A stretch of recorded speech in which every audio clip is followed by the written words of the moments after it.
네, 복된 날 하나님 말씀을 나눌 수 있도록 주님께서 은혜 베풀어 주셔서 감사한데요. 여러분, 정말 잘난 사람은 주변에서 잘났다라는 말을 하지 않아도 자기가 잘난 줄을 압니다. 자기 스스로가 자기 잘남을 자랑하는 것은 그렇게 쉬운 것이 아닌데, 오늘 본문의 말씀은 재미있게도 사도 바울이 자기 스스로가 굉장히 잘났다라는 것을 드러내고 있는 본문이기도 합니다.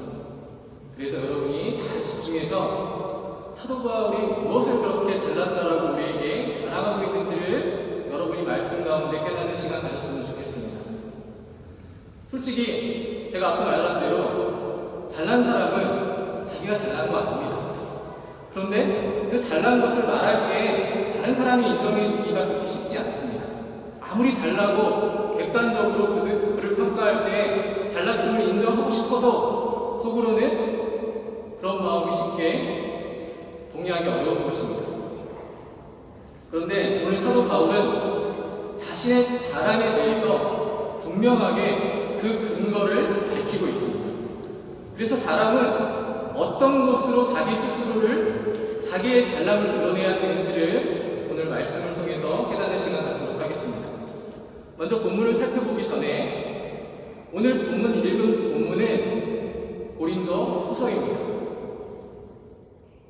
이런 말씀 드려서 죄송하지만 이 고린도 후서가 어떻게 쓰여졌는가 라고 했을 때 사도 바울이 고린도 교회를 걱정하는 마음으로 이 서신서가 기록되었다는 것은 여러분이 아실 거라고 믿습니다. 사도 바울은요, 고린도 교회에 두 번에 걸쳐서 긴 장문의 편지, 이 고린도 전후서를 보냅니다. 그 당시 고린도 교회에는 여러 가지 문제들이 많았습니다.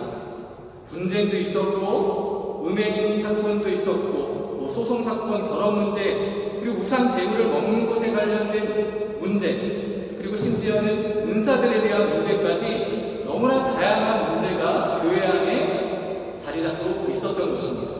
그래서 사도 바울은 걱정하는 마음으로 고린도 교회를 위해서 이 고린도 전서를 쓴 것입니다. 그리고 말씀을 통해서 교회를 위로하며 교회는 이렇게 가야 한다는 사실을 우리에게 분명히 가르쳐주고 있습니다. 앞서 말한 어떤 사건들에 대한 문제는 이 고린도 전서에 대한 내용으로 우리가 확인해 볼 수 있습니다. 그리고 우리가 오늘 본문의 말씀으로 읽은 이 고린도 후서는요, 고린도 전서를 쓰고 나서 한 1년 후에 쓴 것으로 보여집니다. 어느 정도 교회가 문제를 해결하고 이제 이 교회가 어떠한 방향성을 가지고 가야 할지를 사도 바울이 기도하는 가운데 하나님께서 주신 마음으로 쓴 것이 바로 고린도 후서라는 것입니다. 먼저 1절부터 4절 말씀을 보십시오. 제가 읽도록 하겠습니다. 무익하나마 내가 부득불 자랑하느니 주의 환상과 계시를 말하리라. 내가 그리스도 안에 있는 한 사람을 아노니 그는 14년 전에 셋째 하늘에 이끌려 간 자라. 내가 이런 사람을 아노니 그가 낙원으로 이끌려가서 말로 표현할 수 없는 말을 들었으니 사람이 다 이르지 못할 말이니라. 보십시오. 무익하지만 내가 어쩔 수 없이 지금 자랑한다는 것입니다. 여기서 놀라운 것은 사도의 자랑이 무슨 내용인지 여러분이 집중하셔야 합니다. 1절에 분명히 나와 있습니다. 주의 환상과 계시에 대해서 이야기하고 있습니다. 사도는 주의 환상과 계시에 대해서 그러면서 한 사람을 소개하고 있어요. 그 사람은 어떤 사람이냐면 엄청난 체험을 한 사람입니다. 인간이 경험할 수 없는 체험을 한 사람으로 묘사하고 있습니다. 그런데 이것은 단순히 꿈을 꿨듯이 내가 정말로 이 환상을 경험했나 이런 것이 아니라 실제로 벌어졌던 일입니다. 이 사람은 정말 대단한 체험을 한 사람인데 실제적으로 체험했음을 지금 본문의 말씀을 통해서 분명히 밝히고 있습니다.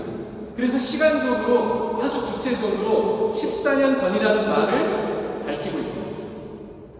그리고 이 사람이 경험했던 것은 셋째 하늘, 낙원으로 이끌려 갔다라는 표현을 하고 있습니다. 정말 놀랍지 않으십니까? 사람은 이러한 환상과 이러한 것들에 대해서 동경이 있습니다. 우리의 신앙생활을 하다 보면 이러한 경험이 있으면 나의 신앙생활은 얼마나 힘이 될 거와 그러한 어떤 생각들이 있는 게 사실입니다. 근데 여러분, 성경을 통해서 잘 살펴보시면 우리가 몇 가지를 깨달아 알아야 되는데, 여기서 표현되어 있는 말씀 중에 셋째 하늘이라는 말씀의 표현이 나옵니다. 그럼 이 셋째 하늘이 뭐겠습니까? 하늘에 첫 번째 하늘도 있고 두 번째 하늘도 있고 세 번째 하늘도 있다라는 말씀. 그럼 셋째 하늘이 뭐겠습니까? 하나님의 성도라면 셋째 하늘이 뭔지에 대해서는 알고 계셔야 합니다. 오늘 이후에 누군가가 셋째 하늘에 대해서 물어본다면 여러분은 담대히 답변할 수 있어야 할 것입니다. 이 셋째 하늘을 이해하기 위해서는 창세기 말씀을 잘 이해할 필요가 있습니다. 이 표현은, 셋째 하늘이라는 표현은 성경에서 유일하게 표현되는 말씀입니다. 그런데 이것을 이해하기 위해서는 창세기의 말씀을 이해할 필요가 있는데, 하나님께서 천지를 창조할 때 물과 궁창 아래의 물로 나눈다라는 소리가 있습니다. 이것은 두하늘이라는 말로 표현할 수 있습니다. 그래서 두하늘 말고 다른 하늘을 지금 가리키고 있습니다. 그럼 셋째 하늘이 여러분 뭘까요? 이쯤 되면은 미뤄 짐작할 수 있는데, 제가 결론부터 말씀을 드리자면 낙원이라고 표현할 수 있습니다. 다른 말로 표현하자면 하늘나라라고 표현할 수 있겠죠. 신약성경에 오직 낙원에 대한 말씀은 누가복음과 오늘 읽은 본문의 고린도후서 그리고 요한계시록에 등장합니다. 단 3번만 나온다라는 것입니다. 그런데 그가 지금 어떤 상태인지를 2절과 3절에서 이렇게 표현하고 있습니다. 가로쳐져 있죠? 그가 몸 안에 있었는지 몸 밖에 있었는지 나는 모르거니와. 그 정도로 환상 속에 빠져 있는 것인데, 제가 처음에 말씀드렸지만 구체적으로 이 사건은 실제적으로 벌어진 사건임을 성경은 우리에게 잘 묘사하고 있습니다. 사도 자신은 알지 못했지만 하나님은 아신다라고 표현하고 있습니다. 그러니까 하나님이 이 환상을 꾸게 하신 것입니다. 이거는 엄청난 체험이라고 말할 수 있습니다. 그래서 우리가 신앙생활하면서 하늘나라 갔다 온 사람들의 이야기를 들으면, 죄송한 얘기지만 실제로 벌어진 사건인지 아닌지 잘 모르지만 다들 거기서 굉장한 도전을 받고 내가 가야 될 하늘나라에 대해서 대망하는 분들이 생겨납니다. 근데 여기서 이 사도라고 기록되어 있는 이 사람이 그 하늘나라를 경험했다라고 우리에게 이야기하고 있습니다. 근데 여기서 우리가 조심해야 될 부분이 있습니다. 우리의 생각으로는 이러한 체험이 나의 신앙생활을 발전시키는데, 성장시키는데 도움이 될 것 같지만, 사도는 분명히 지금 우리에게 뭐라고 얘기하는지를 들으셔야 합니다. 그것은 무익하다라고 표현하고 있습니다. 자랑이 될 만한 게 아니라고 표현하고 있다는 것입니다. 그러니까 지금 이 말씀을 기록한 사도와 일반적으로 가지는 인간의 생각은 다르다는 것입니다. 사람은 신비한 체험을 열심히 사모합니다. 환상에 빠지고 계시를 구하는데 온 마음을 다하는 게 우리 인간의 모습입니다. 그러니까 그렇게 기독교인이라는 미명하에 전보러 가는 사람들이 매년 수천만 명이 생기는 거 보면 그게 그렇게 인간의 연약함을 드러내는 것은 아닌가라는 생각을 해보게 되는 것입니다. 환상과 신비로운 일을 경험하는 것은 지극히 개인적인 일입니다. 공적으로 증명될 수 있는 일이 아니라는 것입니다. 개인의 경험은 경험일 뿐이지 그것이 하나님의 말씀을 확증하거나 그것이 어떤 신앙의 기준이 될 수 없다라는 것입니다. 그런 게 자랑스럽고 그런 것을 사모한다면 그건 하나님 말씀을 잘못 오해하고 있는 것입니다. 그래서 사도는 이러한 체험을 자랑하는 것을 가리켜 무익한 자랑이라고 단정지어서 우리에게 소개하고 있는 것입니다. 이러한 자랑이 성도들에게 더 이상 반복되어서는 안 된다는 것을 우리에게 분명히 가르쳐주는 말씀입니다. 5절과 6절 말씀을 보십시오. 내가 이런 사람을 위하여 자랑하겠으나 나를 위하여는 약한 것들 외에 자랑하지 아니하리라. 내가 만일 자랑하고자 해도 어리석은 자가 되지 아니할 것은 내가 참말을 함이라. 사도는 자신이 관한 이 신비한 체험에 대해서 자랑하지 않고 오히려 무엇을 자랑하는지 보십시오. 환상과 계시를 받다라는 것을 자랑하지 않습니다. 지금 나를 위하여 약한 것들 외에는 자랑하지 않는다라고 얘기하고 있습니다. 사람의 삶 속에서 어떻게 약한 것이 자랑이 되겠습니까? 우리의 상식을 뛰어넘는 말입니다. 사도는 그에게 여러 계시를 받은 것이 지극히 크다라고 말합니다. 그러니까 사도는요, 아마도 미루어 짐작컨대 끊임없이 계시와 이러한 환상들을 체험했던 자로 볼 수 있습니다. 그랬던 그가 이것을 자랑하지 아니하고 무엇을 자랑하는가? 그것은 자신의 약한 것을 자랑하고 있습니다. 이것은 성도들에게 바른 신앙에서 어떤 것이 다른 신앙들을 분명히 제시하는 말씀으로 우리는 이해할 수 있습니다. 만약에 환상과 계시를 사모한다면 성경은 기록될 필요가 없습니다. 하나님의 계시된 말씀이 우리에게 전달될 필요가 없습니다. 지금 이 순간 목사가 말씀을 전하는 이 시간에도 여러분은 환상과 계시를 사모하는 마음으로 계속해서 그렇게 기도하면 됩니다. 말씀을 들으러 올 필요가 없다는 것입니다. 그래서 사도는 우리에게 분명히 이야기하는 것입니다. 그러한 환상과 계시는 자랑할 것이 아니다라는 것입니다. 신비한 체험이나 자랑한다면 성도들은 다른 교훈에서 탈선할 수밖에 없습니다. 정작 배우고 익혀야 할 다른 진리 대신에 이상한 체험을 사모하는 그러한 나쁜 결과를 초래할 수 있다는 것입니다. 성도들은 하나님에게서 눈을 돌릴 수밖에 없게 될 것이고 능력을 행하는 사람을 따르게 될 것입니다. 실제로 우리 세계에 이런 사람들 얼마나 많습니까? 2단, 3단이 왜 많겠습니까? 그러한 환상과 계시를 사모하는 인간의 연약함이 그러한 것들을 나오게 하는 것입니다. 여러분의 모습은 어떻습니까? 여러분은 하나님의 말씀을 사모하십니까? 왜 아멘으로 답하지 못하십니까? 환상과 계시가 여러분들을 지배하고 계십니까? 우리는 다르게 자기 자신을 돌아봐야 합니다. 제가 교회에서 제일 많이 듣는 소리가 뭐냐면 설교 말씀 듣고 나서 또다시 모여서 하나님 말씀을 전하려고 할 때 말씀을 듣는 게 피곤하다라고 이야기하는 경우를 많이 들었습니다. 그건 내가 그 정도까지 발전하지 않았다라는 얘기입니다. 이겨내야 합니다. 언제까지 어린아이 같은 모습으로 핑계만 대고 그렇게 성도로서 발전해가기를 스스로 거부하십니다. 그건 교만한 마음에서 나오는 것입니다. 말씀이 선포되어있는 이 시간이 여러분 우리에게 영원히 허락되어 있는 시간이 아닐 수도 있습니다. 근데 우리는 하나님의 말씀을 사모하기보다는 내가 피곤해서 내가 무엇을 해야 해서 하나님 말씀 내가 충분히 들었는데 뭘 들어야 됩니까? 라고 핑계대지 않는지를 여러분 스스로에게 물어보십시오. 7절과 8절 말씀을 보도록 하겠습니다. 여러 계시를 받은 것이 지극히 크므로 너무 자만하지 않게 하시려고 내 육체의 가시 곧 사탄의 사자를 주셨으니 이는 나를 쳐서 너무 자만하지 않게 하려니 하심이라.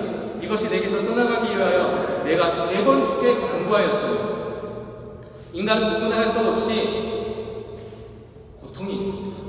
말 못할 사연이 있습니다. 심지어는 가까운 부부, 가족 관계에서도 이 내면의 고통과 갈등을 가지고 사는 경우가 많습니다. 이 고린도후서를 기록한 사도 바울에게는 타의 추정을 불허하는 은혜를 받은 자임에도 불구하고 사탄의 가시가 있었습니다. 이 사탄의 가시를 가지고 이 육체의 가시를 가지고 후대 사람들은 많이 그것이 무엇인지에 대해서 궁금해했습니다. 그러나 여러분 그런 것에 궁금할 필요 없습니다. 칼빈은 바울 자신이 가지고 있었던 영적인 유혹이라고 표현하기도 했고 카톨릭에서는 독신 생활을 하다가 생겨난 어떤 육체적 그러한 성적인 충동이었을 것이라고 이야기합니다. 어떤 사람은 사도 바울이 굉장히 못생겼다라는 말에 근거해서 외모에서 나오는 컴플렉스였을 거라고 생각하고 말하는 사람들도 있습니다. 이런 것은 중요한 게 아닙니다. 인간은 누구나 육체의 가시가 있습니다. 여기서 우리가 한 가지 분명하게 얘기할 수 있는 것은 사도 바울에게 있어서 이것은 장기적으로 그를 끈질기게 괴롭혔던 어떤 고질병과 같은 것이었다고 말할 수 있는 것입니다. 남보기에는 멀쩡한 것 같지만 속으로 마를 수밖에 없는 그러한 고통이었을 거라는 말입니다. 우리 가운데서도 이런 가시를 가진 사람들이 의외로 많습니다. 나이를 떠나서 젊은 사람들도 이런 가시가 많습니다. 그냥 끙끙 앓고 있는 것입니다. 이러한 가시 자체는 이 고통은 축복이라고 말할 수 없을 것입니다. 이것이 우리가 생각할 수 있는 상식입니다. 그런데 여기서 사도 바울은 우리에게 엄청난 믿음의 고백을 하고 있습니다. 그 가시조차 자신에게는 자랑이 되고 있다는 것입니다. 성경은 일부러 고통스럽게 사람을 고통스럽게 만들거나 그리고 그리스도인은 항상 고통 가운데 있어야 된다고 이야기하지는 않습니다. 문제는요, 그 고통이 하나님께서 사용하시면 여러분들을 발전시키는 고통이 될 수 있지만 어떤 사람에게는 사단의 도구로 사용될 수도 있다는 것이 문제라는 것입니다. 어찌 보면 바울이 가지고 있었던 육체의 가시는 사단의 사자라고 부를 수 있을 정도로 굉장히 사도 바울을 힘들게 했던 그런 가시였습니다. 이러한 것들이 어떻게 해석되어질지에 대해서는 다양하게 설명할 수 있지만 우리 주변에 이런 잘못된 이해를 가지고 이 가시를 의외로 해석하는 분들이 많은 것이 문제입니다. 바울에게 육체의 가시 때문에 어떤 사람들이 이렇게 표현하기도 합니다. 그것이 마치 귀신, 사탄이 이용하는 가시였을 거라고 얘기하는 사람도 있습니다. 그런데 여러분, 하나님의 말씀인 성경은요, 단순히 육체적인 어떤 질병이나 고통이 사단의 가시라고 표현하지 않습니다. 한국교회에 한참 동안 귀신론이라는 게 이렇게 교회와 성도들을 휩쓸고 간 적이 있었습니다. 그러니까 뭐가 온 일만 벌어지면 다 귀신이 했다라는 그러한 얘기로 해석을 했던 것입니다. 그러나 분명히 예수님께서도 병든 자와 귀신 들린 자를 구별하셨습니다. 말씀도 분명히 구별하고 있다는 것입니다. 우리가 알아야 할 것은 사단이 병을 가지고 우리를 시험한다는 것이지 그것 자체가 귀신이 우리를 이용하려고 그렇게 하는 것은 아니라는 것입니다. 어찌됐건 간에 사도에게 주어진 육체적 연약함은 대단히 심각한 고통이었을 것입니다. 그래서 사도 바울은 이 연약함을 가리켜서 육체의 가시, 사탄의 사자라는 표현을 하고 있는 것입니다. 이 육체의 연약함의 심각성은요, 사도가 연약함에서 벗어나기 위해서 오늘 말씀을 보니까 3번이나 주께 강구하였다라는 말로써 이해될 수 있습니다. 얼마나 고통스러웠는지 주님께 3번이나 강구했다라는 것입니다. 근데 여러분, 사도 바울이 문제 해결을 위해서 3번만 기도했겠습니까? 엄청나게 강구했다라는 말의 표현을 그렇게 하고 있는 것입니다. 사도 바울에게 이러한 강구는 사실 어려운 강구가 아니었습니다. 우리가 생각할 때 사도 정도 되면 기도 이렇게 하지 않을까? 그러나 기도는요, 여러분, 쉬운 게 아닙니다. 여러분 생각할 때 기도가 쉽게 나오는 사람, 그런 성도는 아무도 없습니다. 그리고 다른 말로 얘기하자면 하나님께서 받으시는 기도는 그렇게 많지 않습니다. 그러니까 예수님께서 여러분들에게 기도를 가르쳐 주신 것입니다. 우리가 하는 대부분의 기도는요, 하나님의 뜻과는 반대되는 여러분의 욕심을 이루고자 하는 기도밖에 없습니다. 그러한 기도는 하나님께서 받지 않으십니다. 우리가 아프면 고쳐달라고 호소할 수밖에 없습니다. 아무리 믿음이 좋은 바울이었지만 육체의 고통에는 이 별다른 어떤 수단이 없었기 때문에 그랬습니다. 우리가 생각할 때 사도 바울은 충분히 기도하고 아마 금식도 했을 것이고 철야도 하면서 간절히 하나님께 간구했을 것입니다. 그리고 실제로 사도 바울은 하나님이 주신 능력 안에서 병고침의 은사까지 가지고 있었던 사람이었습니다. 그러니까 하나님이 어떤 병이라도 고쳐주실 수 있다는 확신이 사도가 없었겠습니까? 당연히 가지고 있었던 것입니다. 그런데 중요한 건 하나님은 사도 바울이 그러한 것들을 통해서 고침을 받기 원하지 않으셨다는 것에 있습니다. 기도의 응답이라는 것은 여러분의 소망을 이루는 것이 기도의 응답이라고 생각하시면 안 됩니다. 때로는 기도의 응답이 다른 방식으로, 우리가 이해할 수 없는 방식으로 이루어질 수 있다는 사실을 여러분이 아셔야 합니다. 하나님은 사도의 간구에 대해서 어떻게 응답하셨는가? 그것은요, 사도의 연약함을 없애는 것으로 나타나지 않고 그냥 놔두는 것으로 나타났습니다. 이게 은혜입니다. 내 은혜가 내게 족하도다. 여기에 하나님의 지혜로운 은혜가 표현되어 있습니다. 사도는 연약함이 그대로 몸에 남아있는 하나님의 응답을 통해서 하나님의 족한 은혜가 무엇인지를 이해하게 됩니다.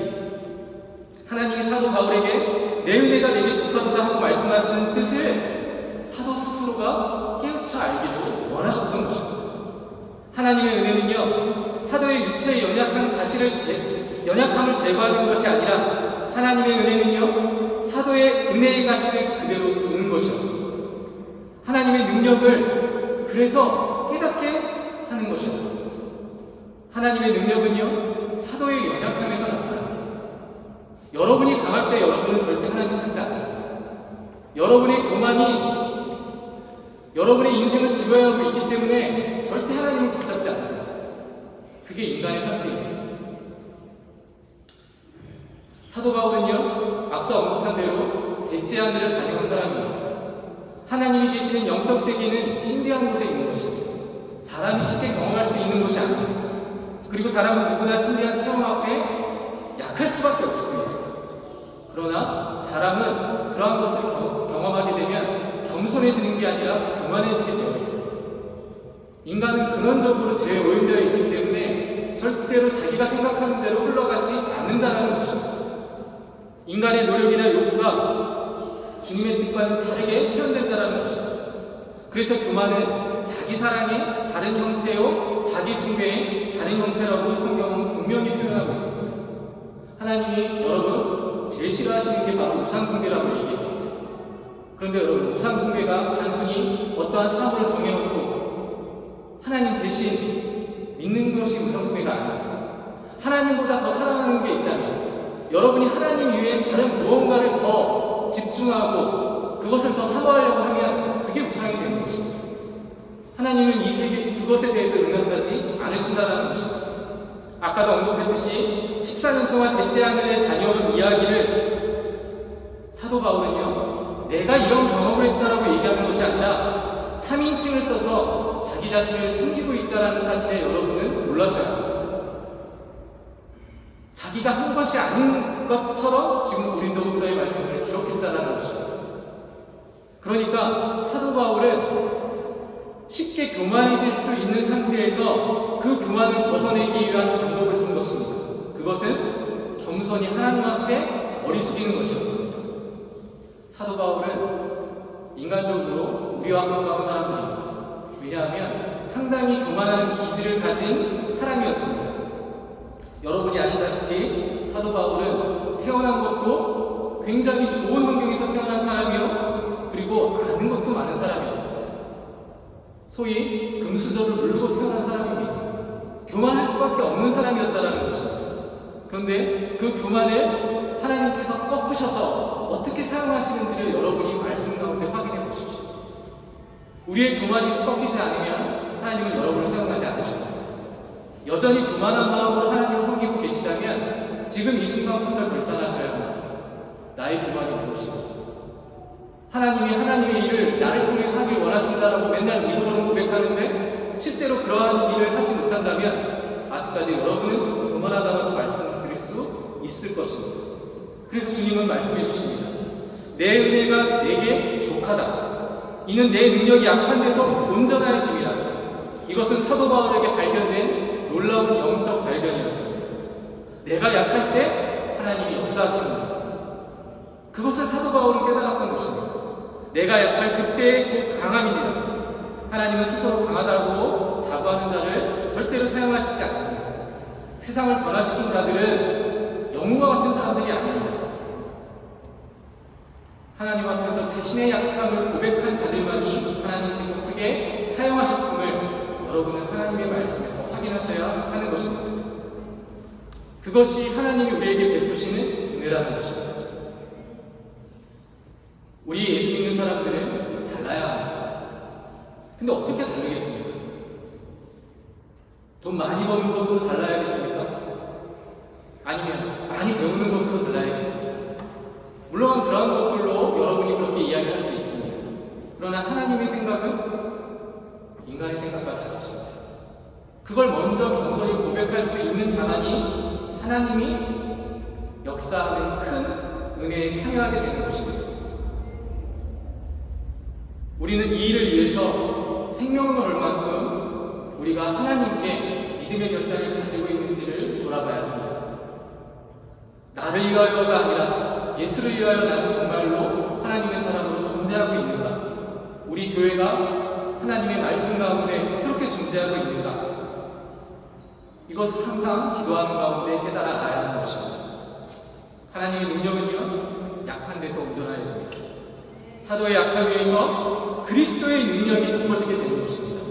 여러분이 여러분의 약함을 고백하는 그 순간 예수님의 능력이 여러분들과 함께 하실 것을 성경은 분명히 우리에게 선포하고 있습니다.